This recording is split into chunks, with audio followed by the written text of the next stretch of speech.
జగన్ సత్తెనపల్లి దండయాత్ర పునర్జన్మ లోక మార్గమా, పరాజయపు ప్రయాణమా? నాయకుడు ఓటమి తర్వాత మళ్ళీ ప్రజల్లోకి వస్తే అది ధైర్యమా, అవసరమా లేక వ్యూహమా? జగన్మోహన్ రెడ్డి తీసుకున్న సత్తెనపల్లి దండయాత్ర రాష్ట్ర రాజకీయాల్లో ఇప్పుడు చర్చనీయాంశంగా మారింది.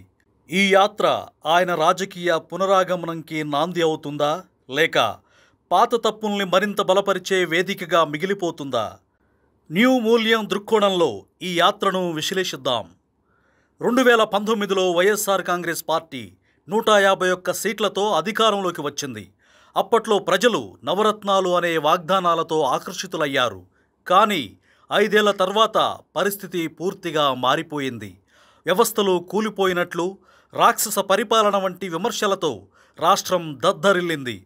అధికారంలో ఉన్న వారిపై కేసులు, భూకబ్జాలు, అక్రమ గనులు వంటి ఆరోపణలు పెరిగాయి. ఈ నేపథ్యంలో 2024 ఎన్నికల్లో టీడీపీ, జనసేన, బీజేపీ కూటమి గెలవగా వైసీపీ చారిత్రాత్మక ఓటమిని ఎదుర్కొంది. ఈ ఓటమి తర్వాతే మొదలైంది ఈ దండయాత్ర. ఇంతకీ ఈ దండయాత్ర ఎందుకు, ఎందువల్ల, ఎందుకిప్పుడు? జగన్ తెనాలి, పొదిలి, సత్తెనపల్లిలకు వెళ్లడం ఇది వ్యూహాత్మకమా లేక రక్షణాత్మకమా అనేది అందరికీ సందేహమే. ఆత్మహత్య చేసుకున్న వ్యక్తికి విగ్రహావిష్కరణ పేరుతో భారీ ర్యాలీలు, డీజేలు, టపాసులు, కాల్పులు, ఇదేనా ప్రజల బాధపై సానుభూతి? ప్రజల సమస్యలు మరిచి డ్రామా లాంటి యాత్రలతో నమ్మకం ఎలా కలుగుతుంది? ఈ యాత్ర సానుభూతిని తెచ్చింది కాదు, యావగింపును మాత్రమే రేకెత్తించింది అని చెప్పొచ్చు. ఒక నిజమైన పునర్నిర్మాణం కావాలంటే లోపాలను అంగీకరించి ప్రజల ముందుకు సమస్యలపై స్వచ్ఛమైన చర్చతో రావాలి. కానీ ఇక్కడ జరుగుతుందేంది? అదే పాత స్క్రిప్ట్, అదే భావోద్వేగ ఆట.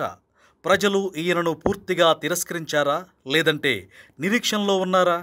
ఒకనాడు జగన్ను అభిమానించిన వారిలో కొంతమంది ఇప్పటికీ ఇతడికి అవకాశం ఇవ్వాలి అనుకునే పరిస్థితి ఉంది. కానీ తిరిగి రావాలంటే ఖాళీగా వేలెత్తి చూపడం కాదు, పరిష్కారాలు చెప్పాలి, నిజమైన జవాబుదారీతనం చూపించాలి.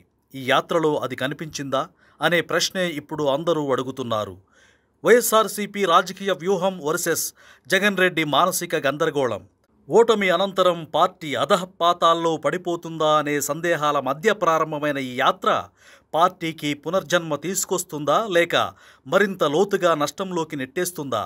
ఇదంతా చూస్తే ప్రజల మద్దతు మళ్లీ పొందాలంటే దండయాత్రల కంటే స్పష్టమైన పాలనా ఆలోచనలు, అభివృద్ధిపైన అవగాహన, బాధ్యతాయుత ప్రవర్తన అత్యవసరం. లేకపోతే ప్రజలు చూస్తారు, ఓపిగ్గా చూస్తారు, కానీ మళ్ళీ ఓటేస్తారా అనేది అనిశ్చితం. కేసులు, రాజకీయ తప్పుదారి. ఒక కోణంలో చూస్తే ఈ యాత్ర లక్ష్యం ప్రజలు కాకపోవచ్చు అన్న అనుమానం వస్తోంది.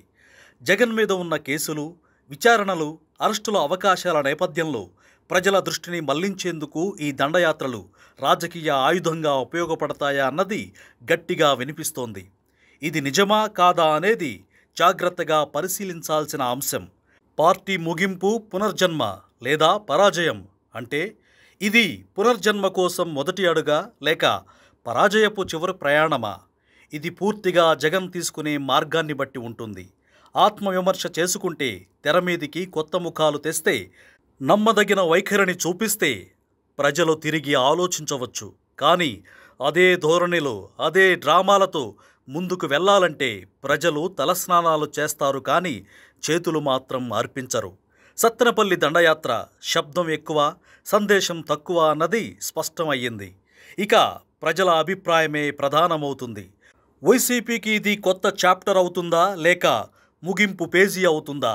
మీ అభిప్రాయాలను కామెంట్స్లో పంచుకోండి. ఇలాంటివి మరిన్ని విశ్లేషణల కోసం ఛానల్ను సబ్స్క్రైబ్ చేసుకోండి. జై హింద్.